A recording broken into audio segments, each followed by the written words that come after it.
ओं नमो भगवते वासुदेवाय। ओं नमो भगवते वासुदेवाय।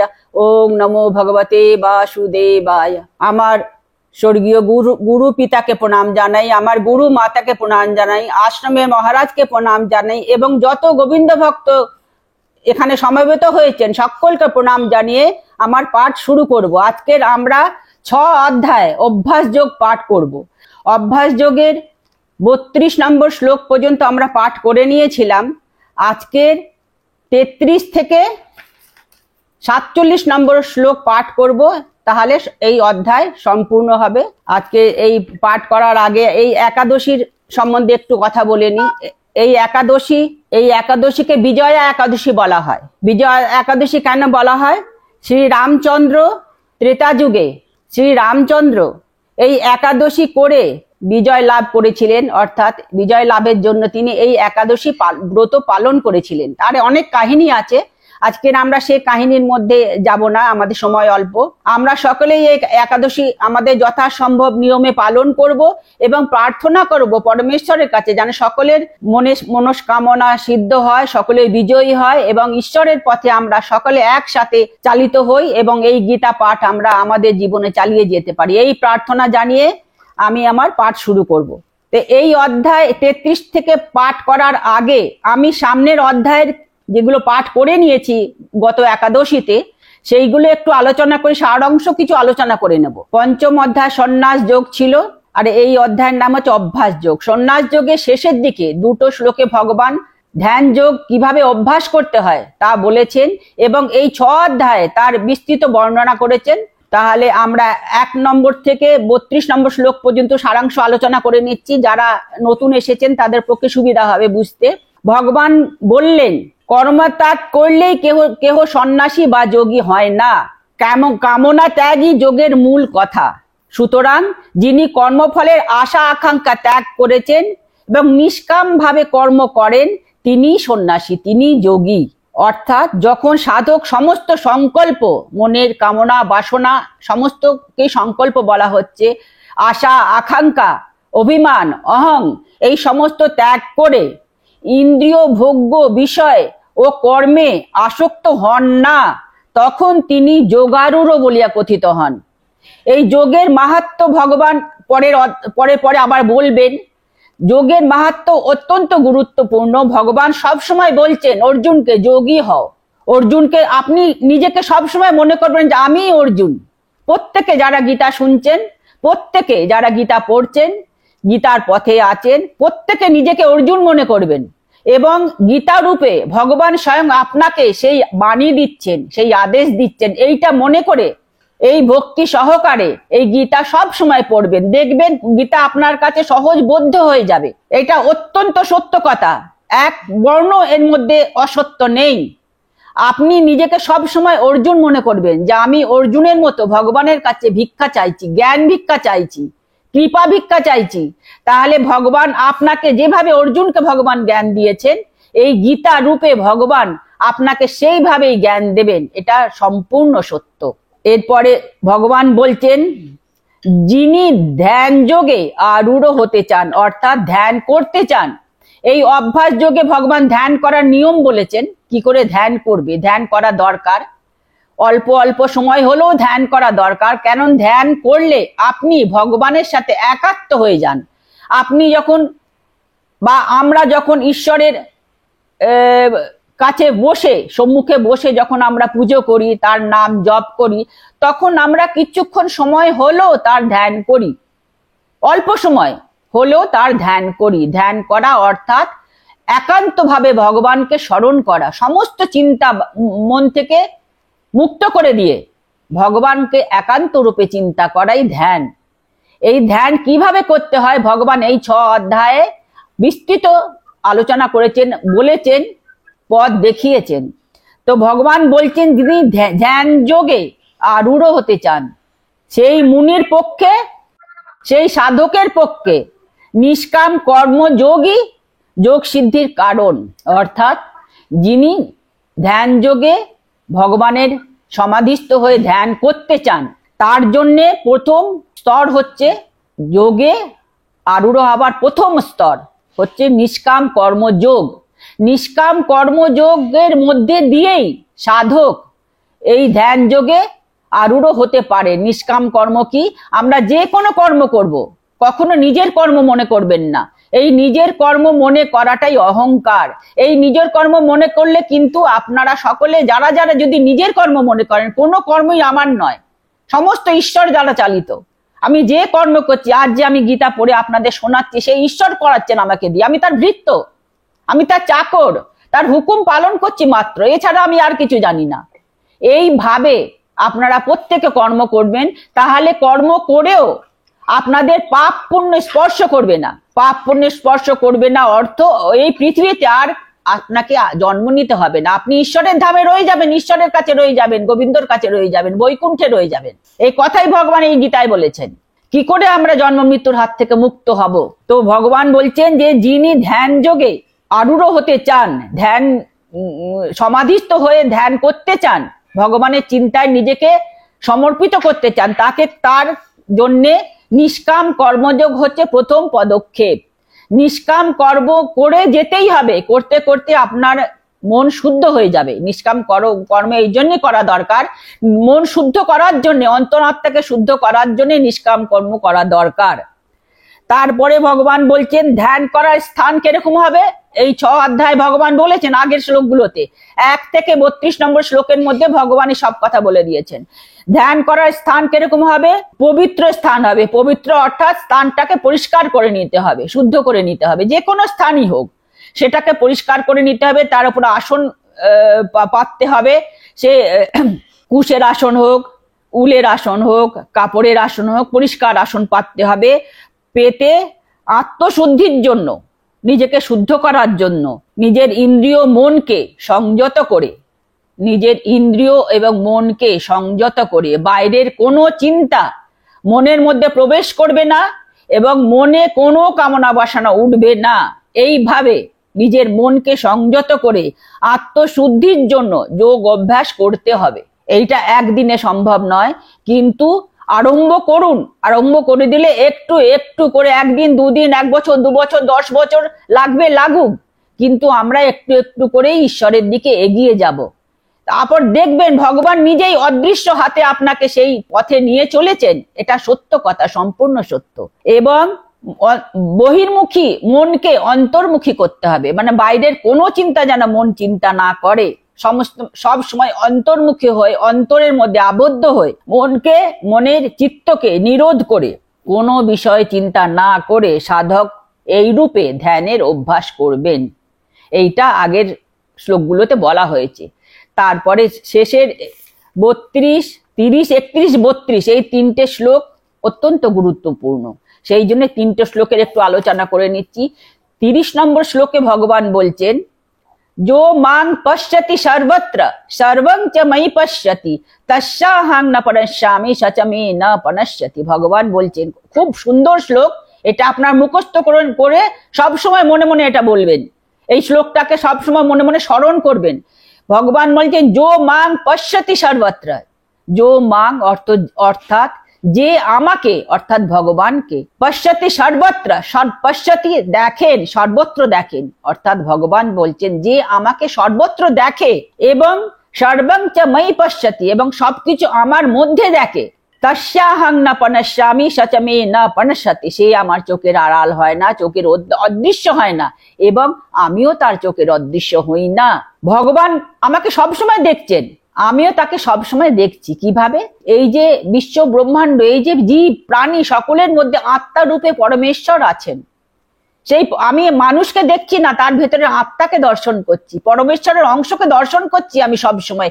এই চিন্তা, এই ভাব মনে আনতে হবে। এই 30 নম্বর শ্লোকে ভগবান সেই কথাই বলছেন, जो मां पश्यति सर्वत्र, যে আমাকে সর্বত্র দেখে এবং সবকিছু আমার মধ্যে, সবকিছু ভগবানেই আছে। কারণ এই বিশ্ব ব্রহ্মাণ্ড জুড়ে পরমেশ্বর বিরাজ করছেন, তা তিনি গীতায় বলেছেন। আমি সর্বত্র ব্যাপ্ত, আমি সর্বত্র জুড়ে বিরাজ করছি, ভগবান গীতায় স্বয়ং বলেছেন। তাই জন্য সবকিছু ভগবানের মধ্যেই রয়েছে এবং ভগবান সকলের মধ্যে আত্মা রূপে আছেন। যে এই রকম ভাবে সব সময় ভাবগ্রস্ত হয়ে থাকে, ভাবান্বিত হয়ে থাকে, ভগবান বলছেন সে আমার চোখের আড়াল হয় না এবং আমিও তার চোখের আড়াল হই না। তো ভগবানের এই চোখের আড়াল না হতে গেলে আপনাকে এইভাবে থাকতে হবে। 30 নম্বর শ্লোক 6 অধ্যায়ের এই শ্লোকটা মুখস্থ করে নেবেন এবং এর অর্থ সবসময় চিন্তা করবেন। এবার প্রত্যেক প্রাণীকে, প্রত্যেক মানুষকে, জীব জন্তুকে ঈশ্বরকে ভক্তি করার মতো ভালোবাসবেন, তাহলে ঈশ্বর খুশি হবে। এবার আমি 33 নম্বর শ্লোক থেকে পাঠ আরম্ভ করব। 33 থেকে 47 নম্বর শ্লোক পাঠ আমি সম্পূর্ণ করে যাব। আগে আমি একটু ছন্দে পাঠ করে নিই, তারপর প্রতিটি শ্লোক বলে বলে পাঠ আমি অর্থ বলবো। অর্জুন উবাচ योऽयं योगस्त्वया प्रोक्तः साम्येन मधुसूदन एतस्याहं न पश्यामि चञ्चलत्वात् स्थितिं स्थिरां चञ्चलं हि मनः कृष्ण प्रमाथि बलभद्ररं तस्याहं निग्रहं मन्ये वायोरिव दुष्करम्। श्रीभगवानुवाच असंशयं महाबाहो मनो दुर्निग्रहं चलम् अभ्यासेन तु कौन्तेय वैराग्येन च गृह्यते। असंयतात्मना योगो दुष्प्राप इति मे मतिः वश्यात्मना तु यतता शक्यो वाप्तुमुपायतः। अर्जुन उवाच अयतिश्रद्धयोपेतो योगाचलितमानसः अप्राप योगसंसिद्धिं कां गतिं कृष्ण गच्छति। कच्चिन्नो भयविभ्रष्टश्छिन्नाभ्रमिव नश्यति अप्रतिष्ठो महाबाहो विमूढो ब्रह्मणः पथि। एतन्मे संशयं कृष्ण चेत्तुमर्हस्य शेषतः त्वदन्न संशयस्यास्य चित्ता न ह्युपपद्यते। श्रीभगवानुवाच पार्थ नैवेह नामुत्र विनाशस्तस्य विद्यते न हि कल्याणकृत् कश्चित् दुर्गतिं तात गच्छति। प्राप पुण्यकृतां लोकानुषित्वा शाश्वती हि समाः शुचीनां श्रीमताङ्गेः योगभ्रष्टोऽभिजायते। अथवा योगिनामेव कुले भवति धीमताम् एतद्धि दुर्लभतरं लोके जन्म यदीदृशम्।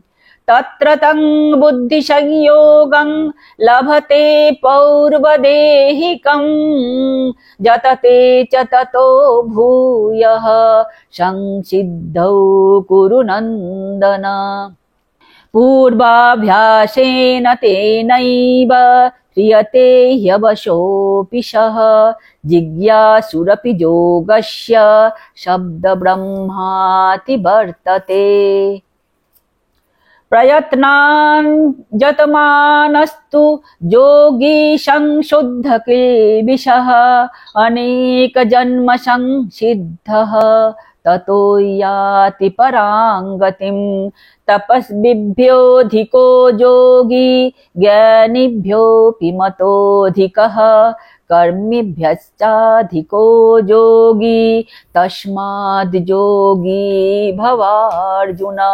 योगिनामपि सर्वेषां मद्गतेनान्तरात्मना श्रद्धावान् भजते जो मां समे युक्ततमो मतः। 47 নম্বর সমাপ্ত হলো পড়া। আমি এরপরে অর্থ বলবো।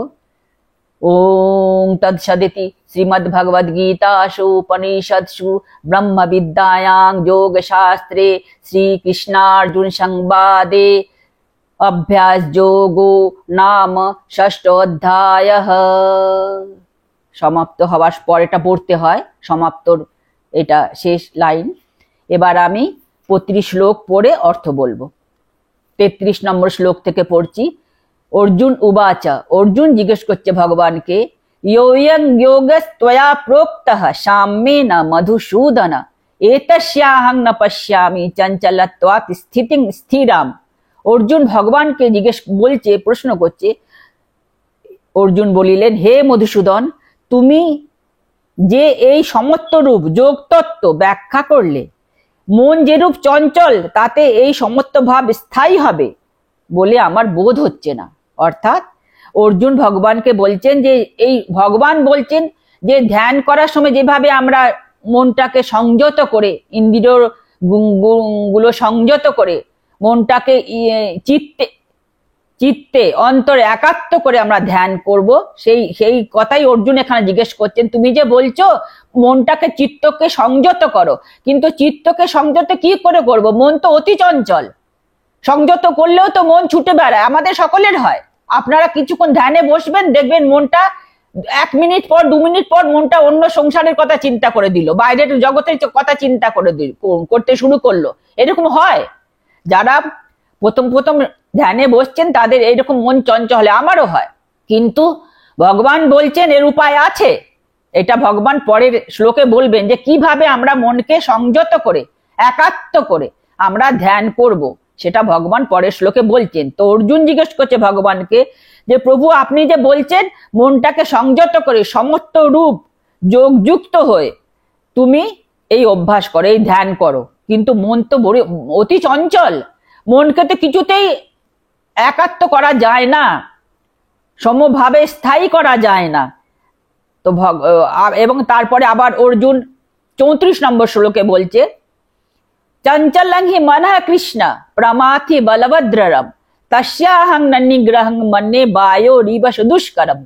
34 নম্বর শ্লোকে অর্জুন আবার বলছে ভগবানকে, হে কৃষ্ণ, মন তো অতি চঞ্চল, এই মনকে আমি কি করে সংযত করব? কারণ ইন্দ্রিয়ের দ্বারা এটা বিক্ষিপ্ত, মানে এটাকে অশান্ত, ইন্দ্রিয়গণ এই মনকে অশান্ত করে।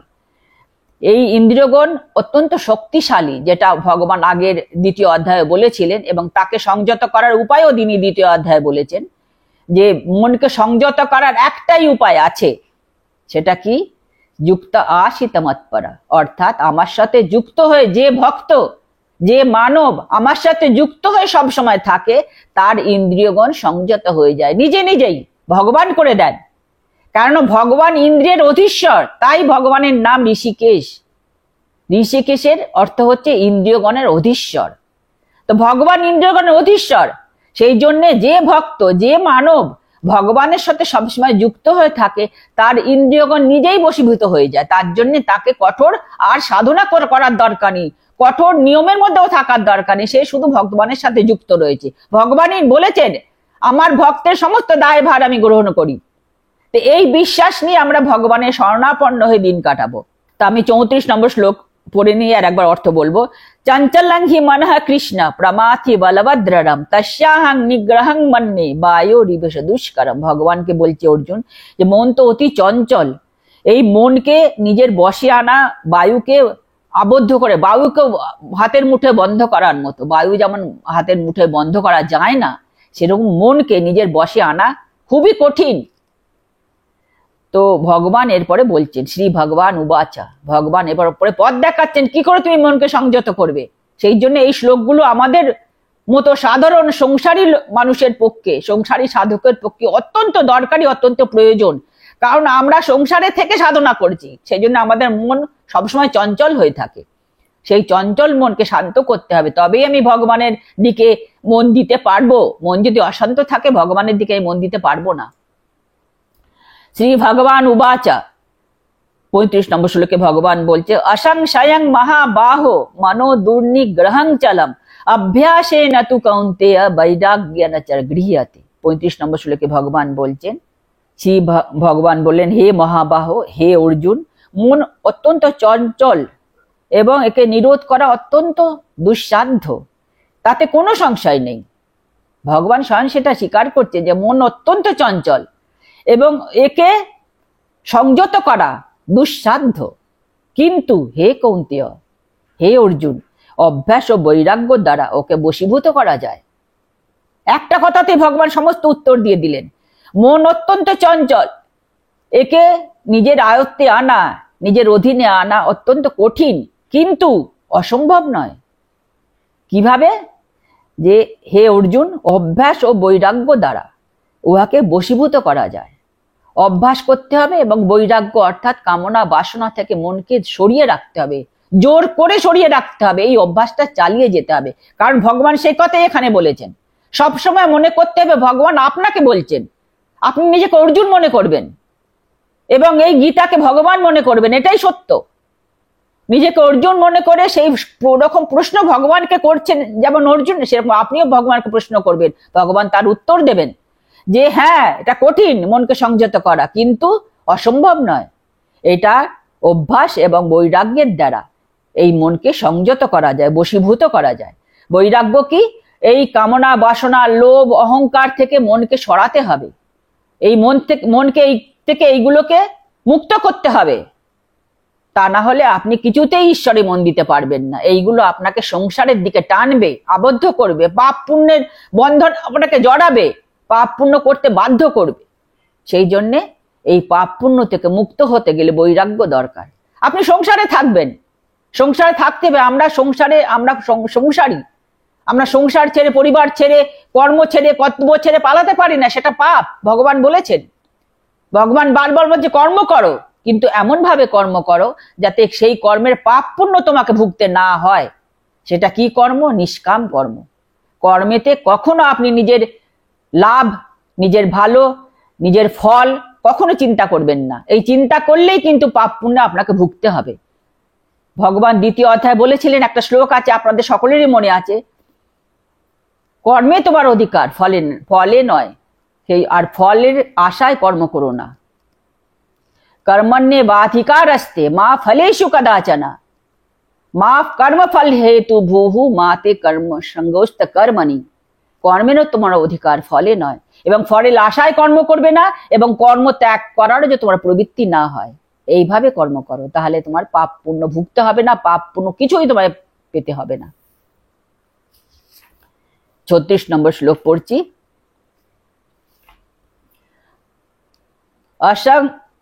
असंजतात मना जोगो दुष्प्राप्य इति मे मतिहि।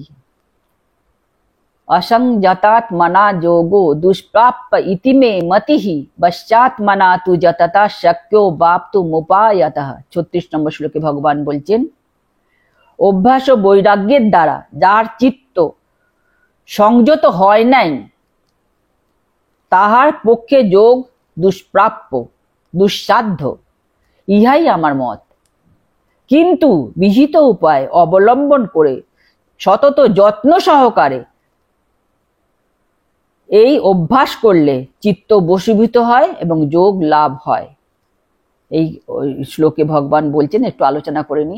অভ্যাস ও বৈরাগ্যের দ্বারা যার চিত্ত সংযত হয়নি, অভ্যাসও করেনি সাধনার ধ্যানের, আর বৈরাগ্য সে অভ্যাস করেনি, মানে বিরাগ, মানে সমস্ত সংসারের সমস্ত কাজেতে বিরাগ আনতে হবে। কর্ম করছি, কিন্তু সেটা যেন অন্তরের সাথে আবদ্ধ না হয়। হাত পা কর্ম করছি, আমি তো হাত পা না, আমি তো আত্মা, এটা মনে করতে হবে।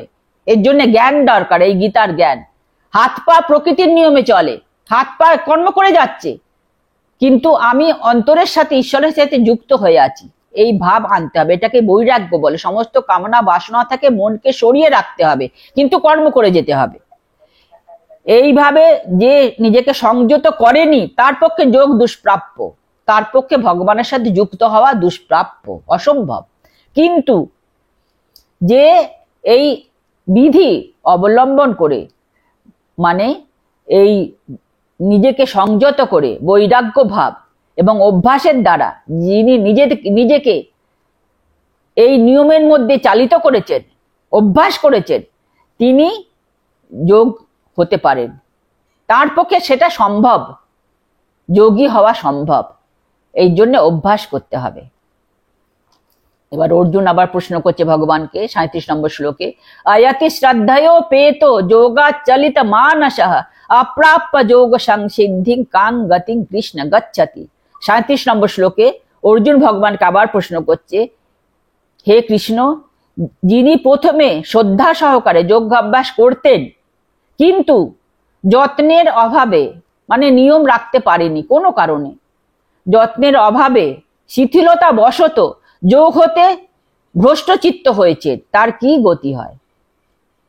অর্থাৎ আমরা তো সংসারী, আমরা এই যে যোগের যে নিয়ম ভগবান 6 অধ্যায় বলে দিয়েছেন, 1 নম্বর শ্লোক থেকে বলে গেছেন ভগবান, এইভাবে করতে করতে আমরা অনেক সময় এই থেকে আমরা কোনো কারণে হোক আমরা এই থেকে চ্যুত হয়ে যে সরে যাই, করতে পারি না, নিয়ম মেনে আমরা বেশি দিন চালাতে পারি না। কিন্তু ভগবান বলছেন, অর্জুন জিজ্ঞেস করছে ভগবানকে, যারা নিয়ম এইরকম নিয়ম ভেঙে যোগ অভ্যাস চালিয়ে যেতে পারে না, কিছুদিন করার পর সে তার শিথিলতা এলো, সে তার বন্ধ হয়ে গেল, করতে পারলো না, তার কি গতি হয়? তারপরে অর্জুন আবার 38 নম্বর শ্লোকে আবার প্রশ্ন করছে, কচ্ছিন্ন ভয় বিভ্রষ্ট ছিন্না ভ্রমিব নশ্যতি অপ্রতিষ্ঠ মহাবাহো বিমূঢ় ব্রহ্মণ্যপতি, তার কি গতি হয়? ভগবানকে আবার জিজ্ঞেস, যারা যোগ অভ্যাস করতে করতে, যেই অভ্যাসগুলো ভগবান আগের এই 6 অধ্যায় দেখিয়েছেন, বলেছেন, সে ভগবানকে চিন্তা করার জন্য ধ্যান করি, যে আমরা সেটার অভ্যাস করতে করতে যদি আমরা কোনো কারণে শিথিলতা বশত কোনো কারণে তাই থেকে আমরা সরে যাই, নিয়ম মতো করতে না পারি, তাহলে তাদের কি গতি হয়? অর্জুন ভগবানকে প্রশ্ন করছে। 38 নম্বর শ্লোকে অর্জুন আবার প্রশ্ন করছে ভগবানকে, হে মহাবাহ, এই ব্রহ্ম প্রাপ্তির পথে, কারণ এই পথে এগুতে গেলে ধীরে ধীরে ধীরে ধীরে কয়েক জন্মের পরে ভগবানকে প্রাপ্ত হওয়া যায়, সেই জন্য এটা ব্রহ্ম প্রাপ্তির পথ।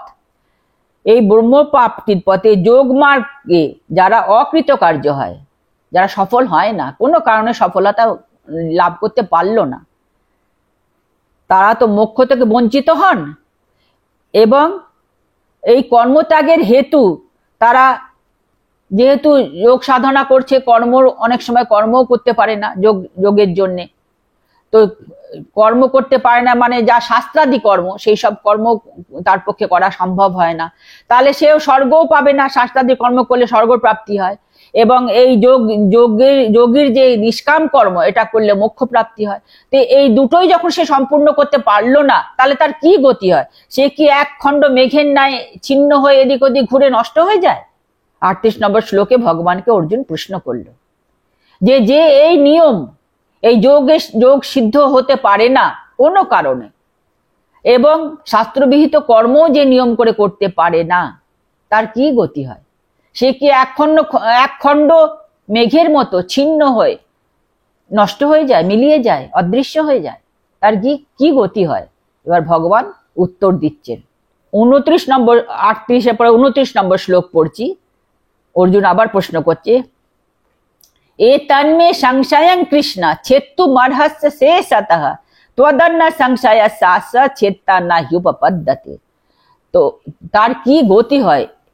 ভগবানকে জিজ্ঞেস করে অর্জুন আবার প্রশ্ন করছে 29 নম্বর শ্লোকে, হে কৃষ্ণ, তুমি আমার এই সংশয় দূর করো, আমার মনে যে সন্দেহ উৎপন্ন হয়েছে যে যারা যোগ সিদ্ধি লাভ করতে পারে না কোনো কারণবশত, শিথিলতা বশত, তাদের কি গতি হয়? এই যে সংশয় মনে আমার উৎপন্ন হয়েছে, সেই সংশয় তুমি আমার সমাধান করে দাও, ছিন্ন করো, কেননা তুমি ছাড়া আমার এই সংশয় আর কেউ দূর করতে পারে না। আর কোনো মানবের পক্ষে সম্ভব নয় যে আমার এই যে মনের মধ্যে সংশয় উৎপন্ন হয়েছে, যে কোনো কারণে যদি মানব যোগ সিদ্ধ হতে না পারে, যোগের কিছু দূর অগ্রসর হবার পর শিথিলতা বশত বা অন্য কোনো কারণে যদি সে সেটা অভ্যাস চালিয়ে যেতে না পারে, তার কি গতি হয়? সে কি নষ্ট হয়ে যায়? আমার এই যে মনে সন্দেহ উৎপন্ন হয়েছে, 29 নম্বর শ্লোকে বলছেন, আমার যে মনে সন্দেহ উৎপন্ন, সেই সন্দেহ একমাত্র তুমিই দূর করতে পারো, আর অন্য কেউ দূর করতে পারে না। এবার ভগবান বলছেন, শ্রী ভগবান উবাচা, 40 নম্বর শ্লোক পড়ছি। ভগবান এবার অর্জুনের মনের সংশয় দূর করছে। পার্থ নৈবেহ নামুত্র বিনাশস্য বিদ্যতে নহি কল্যাণ কৃত কশ্চিৎ দুর্গতিং তাত গচ্ছতি। ভগবান বলছেন, হে অর্জুন, যোগ ভ্রষ্ট ব্যক্তির ইহলোক কি পরলোক কোন লোকে বিনাশ হয় না, কোন লোকে তার নাশ নেই, কারণ হে বৎস, কল্যাণকারী কর্মী পুরুষ কখনো দুর্গতি প্রাপ্ত হন না।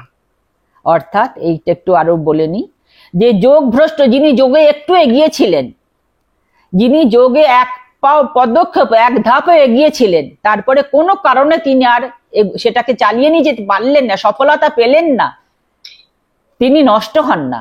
কারণ যে কল্যাণ কর্ম করে তার কখনো অধোগতি হয় না, নিম্নগতি হয় না, কল্যাণকারী। সেই জন্যে যারা এই যোগ সাধনায় যারা অগ্রসর হয় তাদের কখনো বিনাশ হয় না। তাদের সময় লাগবে, হয়তো 1 জন্ম 2 জন্ম 10 জন্ম লাগবে, কিন্তু শেষ পর্যন্ত তারা সেইখানেই চলে যান যেখানে পরম প্রাপ্তি, পরম পদ। এই কথা ভগবান 2য় অধ্যায় 40 নম্বর শ্লোকে বলেছেন যে যারা নিষ্কাম ভাবে কর্মযোগ করে তাদের পাপ হয় না, কোনো ফল ভুল দোষ ত্রুটি হলো সেখানে পাপ হবার ভয় নেই। এবং এই নিষ্কাম কর্ম তোমাকে মহামৃত্যু ভয় থেকে, সংসার জীবনের মহামৃত্যু জন্ম মৃত্যু ভয় থেকেও রক্ষা করে। অর্থাৎ এই যে কর্ম, নিষ্কাম কর্ম, এই কর্ম ধীরে ধীরে ধীরে ধীরে সেই জায়গাতে পৌঁছে দেবে যেই জায়গায় পরম প্রাপ্তি, পরম পদ আছে। সেই জন্য এই কর্ম ভগবান বলছেন এই যে যোগ ভ্রষ্ট ব্যক্তিরও কখনো অধোগতি হয় না। কারণ সে তো কল্যাণ কর্ম শুরু করেছিল, কোনো কারণে সে সম্পূর্ণ করতে পারেনি, কিন্তু পরের জন্মে সে এইটাকে নিয়ে আবার জন্ম হবে। সেটা এর পরের শ্লোকে আবার ভগবান বলছেন, 41 নম্বর শ্লোক পড়ছি, প্রাপ্য পুণ্য কৃতাং লোকাং নুষিত্বা শাশ্বতি হি সমাহ শুচীনাং শ্রীমতাং গেহে যোগ ভ্রষ্ট অভিজায়তে। 41 নম্বর শ্লোকে ভগবান বলছেন যে যারা যোগ সিদ্ধ হতে পারে না কোনো কারণে, কিছু দূর যোগ সাধনা করে তারা কোনো শিথিলতা বশত সেটা বন্ধ হয়ে যায়, তখন তাদের কি গতি হয়? যোগভ্রষ্ট পুরুষ পুণ্য কর্মকারীদের প্রাপ্য স্বর্গলোক প্রাপ্ত হন এবং তথায় বহুকাল থেকে তিনি আবার কোনো সদাচার সম্পন্ন ধনীর গৃহে জন্মগ্রহণ করেন, তার এই গতি হয়। আরো বলেছেন পরের শ্লোকে আমরা আসছি যে যোগভ্রষ্ট পুরুষ যারা কোনো কারণে সেই যোগকে সম্পূর্ণ করতে পারলো না, কারণ যোগ সম্পূর্ণ করা অত্যন্ত কঠিন, সেটা এক জন্মে সম্ভব নয়। তো যারা একটু কিছুদিন যোগ সাধনা করে কোনো কারণে শিথিলতা বশত কোনো কারণে সেটা সম্পূর্ণ করতে পারেনি, তবুও তাদের অধোগতি হয় না। কারণ পুণ্য কর্ম করায় যারা, তাদের পুণ্যকারীর গৃহেই জন্ম হয় এবং সেই ততটাই নিয়ে সে জন্মগ্রহণ করে যতটা সে গত জন্মে করেছিল। অর্থাৎ আমরা এই জন্মে যা যা কর্ম করছি, সমস্ত সুকর্ম হোক, নিষিদ্ধ কর্ম হোক, দুষ্কর্ম হোক, যাই করছি, এই কর্ম কিন্তু আমাদের সাথে পরের জন্মে যাবে এবং সেইভাবেই আমি জন্ম নেব। সেই জন্যে প্রত্যেকের উচিত সুকর্ম করা, যাতে আগামী জন্মে যে পরের জন্ম আমি নেব তাতে যেন আর ভালো হয়। এই জন্মে আমি অনেক কষ্ট পেলাম প্রভু, আমি গত জন্মে কিছু এমন করেছিলাম কর্ম যার জন্য এই জন্মে আমি কষ্ট পেলাম, সেই জন্য এই জন্মে আমি এমন সুকর্ম করব, এমন ভালো কর্ম করবো। ভালো কর্ম কি? এই গীতার কথা মেনে চলবো অক্ষরে অক্ষরে, এটাই ভালো কর্ম। গীতার কথা অক্ষরে অক্ষরে মেনে চলবো, চেষ্টা করব, এটাই ভালো কর্ম। যদি আমি 1 ধাপও এগোতে পারি, 2 ধাপও এগোতে পারি, তাহলে পরের জন্য আমি এই যে যতটুকু এগিয়েছিলাম সেইটা নিয়েই আমি জন্মাবো, আমি পরের জন্মে তারপর থেকেই জীবন শুরু করব। এটাই গীতায় ভগবান বলেছেন। যে এই আমাদের গীতায় 16 অধ্যায় ভগবান বলেছেন দৈবী গুণ 26 খানা। এই 26 খানা দৈবী গুণ মানুষ যদি আয়ত্ত করতে পারে তাহলে সে সিদ্ধি লাভ করে, দৈব হয়ে যায়, দেবতা হয়ে যায়। তো 26টা গুণের মধ্যে 16 অধ্যায় দৈবাসুর সম্পদ যোগে ভগবান বলেছেন, পরে আমরা সেখানে আসবো পরের একাদশীতে। তো এই 26 খানা গুণের মধ্যে 26 খানা গুণ অর্জন করা সম্ভব নয় এক জন্মে। এইটার 26 খানা গুণ আয়ত্ত করতে গেলে আমার অনেক জন্ম লাগবে। অন্তত চেষ্টা তো করি এই জন্ম থেকে 1টা 2টো 3টে 4টে গুণই আমি যদি আমার মধ্যে আয়ত্ত করতে পারি, পরের জন্মে আমি তারপর থেকে গুণগুলো আমি আপনা থেকেই আমি সেগুলো আয়ত্ত করতে পারবো, সে কথা ভগবান বলেছেন। তো সেই জন্য বলছেন যারা সুকর্ম করে, যারা পুণ্য কর্ম করে তাদের কখনো অধোগতি হয় না, তাদের উন্নতি হয়। তারা কোনো ভালো সদাচার সম্পন্ন ধনীর গৃহে জন্ম করে সেখান থেকে তারা আবার অভ্যাস শুরু করেন। 41 নম্বর শ্লোক হয়ে গেল। এবার 42 নম্বর শ্লোক পড়ছি। অথবা যোগী নামেব কুলে ভবতি ধীমতাম এতদ্ধি দুর্লভতরং লোকে জন্ম যদিদৃশম।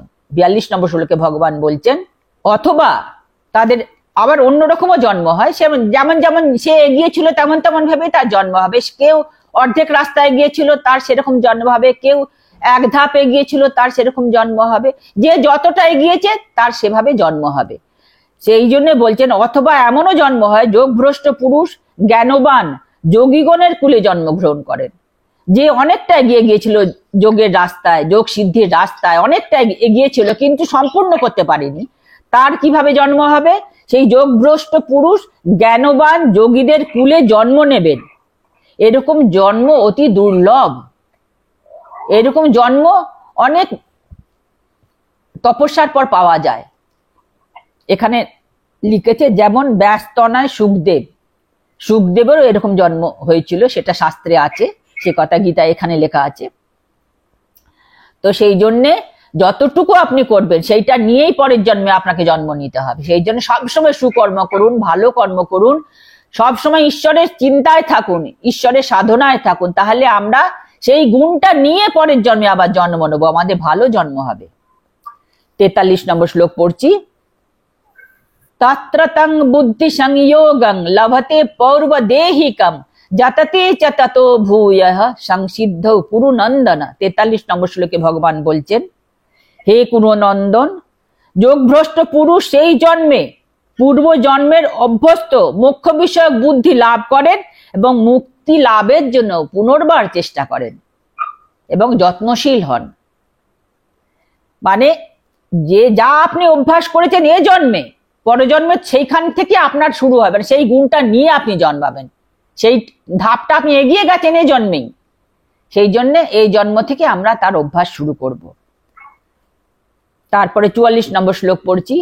পূর্বাভ্যাসেন তে নৈব হিরিয়তে হ্যবসোপি সহ জিজ্ঞাসু সুরপি যোগস্য শব্দ ব্রহ্মাতি বর্ততে। 44 নম্বর শ্লোকে ভগবান বলছেন তিনি আর কি, যিনি যোগভ্রষ্ট হয়ে যোগ সম্পূর্ণ করতে পারেননি, তার দেহত্যাগ হয়ে গেছে কোনো কারণে, তিনি অবশ হয়েও মানে অনিচ্ছা সত্ত্বেও পূর্বজন্মের যোগে অভ্যাস জনিত সংস্কার নিয়ে যোগ মার্গে আকৃষ্ট হন। মানে ইচ্ছা না থাকলেও, কোনো অসুবিধে থাকলেও কিন্তু সে সেই যোগ মার্গে যোগ মানে কোনো ইয়ের দ্বারা, কোনো শক্তি দ্বারা সে যেন জোর করে চালিত হচ্ছে, কেউ যেন জোর করে তাকে সেই পথে চালিত করছে, প্রকৃতি চালিত করছে তাকে জোর করে সেই পথে, ইচ্ছা না থাকলেও, কারণ সে সেইটা সেই গত জন্মে সেইটা সে অভ্যাস করেছিল, সেই জন্য সে ইচ্ছা না হলো অভ্যাসবশত সেটা সে বাধ্য হয়ে করতে বাধ্য হচ্ছে কোনো কারণে, সেটা প্রকৃতি দ্বারা চালিত। এবং যোগ অভ্যাস জনিত শুভ সংস্কার, তিনি শুভ সংস্কারের বশবর্তী হয়ে তিনি যোগ মার্গে আকৃষ্ট হন, না চাইতেও আকৃষ্ট হন, যেটা আমার হয়েছে। আমি 60 বছর বয়সের পরে গীতা হাতে ধরেছি। 60 বছর বয়স পর্যন্ত আমার কোনো জ্ঞান ছিল না, আমি সংসারে আবদ্ধ ছিলাম। আমি আমার স্বামীর সেবা করেছি 10 বছর, আমার স্বামী বিছানায় শয্যাশায়ী ছিলেন 10 বছর, আর আমি স্বামীকে নিয়েই সেবা করতাম এবং মনে করতাম এইটাই আমার কাজ, আমাকে প্রভু এই কাজ দিয়েছেন। এবং নিষ্কাম ভাবে মনের মধ্যে কোনো কামনা বাসনা না রেখে সেবা করে গেছি। একটা শিশুকে যেভাবে সেবা করে মা, সেভাবে যত্ন করে, আমি সেভাবেই করে গেছি। তাই জন্য আমার পরমেশ্বর আমার উপর এত কৃপা করেছে, 60 বছর 63 বছর বয়সে আমার হাতে গীতা তুলে দিয়েছে ভগবান, এবং বলেছেন এই গীতাতে সবকিছু আছে যা আমি চাইছি, যা আমার মনের আকাঙ্ক্ষা, যা আমার মনের প্রশ্ন, সমস্ত প্রশ্ন গীতায় আছে। আমি 63 বছর বয়সে গীতা হাতে ধরেছি, আজকের আমার 69 বছর বয়স। এই গীতার জ্ঞান ভগবান আমাকে সমস্ত পূর্ণ করে দিয়েছেন। আমি যা জেনেছি তা অতি সামান্য, আমার এই গীতার জ্ঞান আরো সম্পূর্ণ হতে আমার অনেক জন্ম লাগবে, কিন্তু এই জন্মে আমার ভগবান যা দিয়েছেন আমি তাতে খুব খুশি, আমি খুব আনন্দিত, আমি এই আনন্দে থাকি যে ভগবান আমাকে কৃপা করেছেন। এই কৃপা আপনাদেরও করবেন। তো ভগবান এখানে বলছেন যে সেই রকম যোগী যিনি যোগ সম্পূর্ণ করতে পারেননি, যোগ ভ্রষ্ট হয়েছিলেন, তার কিভাবে জন্ম হয়। তিনি আগের জন্মের সমস্ত যোগাভ্যাস জনিত সমস্ত শুভ সংস্কার নিয়ে জন্মগ্রহণ করে এবং যোগ মার্গে আকৃষ্ট হন এবং নিজের যোগ স্বরূপ যে জিজ্ঞাসা, বেদের যে কাম্যকর্মের যে ফল, সমস্ত কিছু লাভ করে তিনি যোগ অভ্যাস শুরু করেন এবং ধীরে ধীরে যোগ সাধনার প্রতি তিনি এগিয়ে যান। 44 নম্বর শ্লোক হয়ে গেল। 45 নম্বর শ্লোক পড়ছি। প্রয়ত্নাৎ যতমানস্তু যোগী সংশুদ্ধ কিলবিষঃ অনেক জন্ম সংসিদ্ধ ততো জাতি পরাম গতি। 45 নম্বর শ্লোকে ভগবান বলছেন যে সেই যোগী যার যোগ সম্পূর্ণ হয়নি, এক জন্মে সম্পূর্ণ হয়নি, সেই যোগী গত জন্মে যা তিনি অভ্যাস করেছিলেন তার থেকেও বেশি অধিক অভ্যাস এবং যত্ন করতে শুরু করেন সেই জন্মে, যে জন্ম তিনি নিয়ে জন্মেছেন, যে গুণ যে যোগাভ্যাস গত জন্মে করেছিলেন তা নিয়ে তিনি জন্মেছেন এবং আরো অধিক যত্ন সহকারে তিনি যোগ অভ্যাস করেন এবং বহু জন্মের পর সিদ্ধি লাভ করেন, পরম গতি, পরম পদ, পরম ধাম প্রাপ্ত হন। তাহলে আমরাও সেই পথেই এগুবো, কারণ আমরা অর্জুন। প্রত্যেককে নিজেকে অর্জুন মনে করবেন এবং এই গীতা ভগবান স্বয়ং আপনাকে জ্ঞান দিচ্ছেন, এটা মনে করবেন, এই মনে করে গীতা পড়বেন। তাহলেই দেখবেন আপনি নিজে থেকে এগিয়ে যাচ্ছেন, আপনাকে কেউ যেন আকর্ষণ করে টেনে এগিয়ে নিয়ে চলেছে সেই সাধনার পথে। এটা সত্য, সম্পূর্ণ সত্য। 46 নম্বর শ্লোক পড়ছি। তপস্বিভ্যোধিকো যোগী জ্ঞানীভ্যোপি মতোধিকঃ কর্মীভ্যশ্চাধিকো যোগী তস্মাৎ যোগী ভবার্জুন। 46 নম্বর শ্লোকে ভগবান বলছে, খুব সুন্দর শ্লোক এটা, এটাও মুখস্থ করবেন। তপস্বিভ্যোধিকো যোগী, ভগবান 46 নম্বর শ্লোকে অর্জুনকে বলছেন যোগী তপস্বীগণ অপেক্ষা শ্রেষ্ঠ। যোগী কত শ্রেষ্ঠ দেখুন, আমাদের যোগী হতে হবে।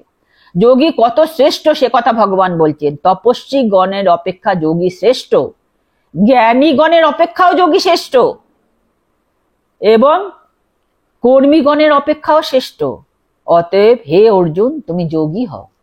এটাকে একটু ব্যাখ্যা করে নি, একটু আলোচনা করে নি।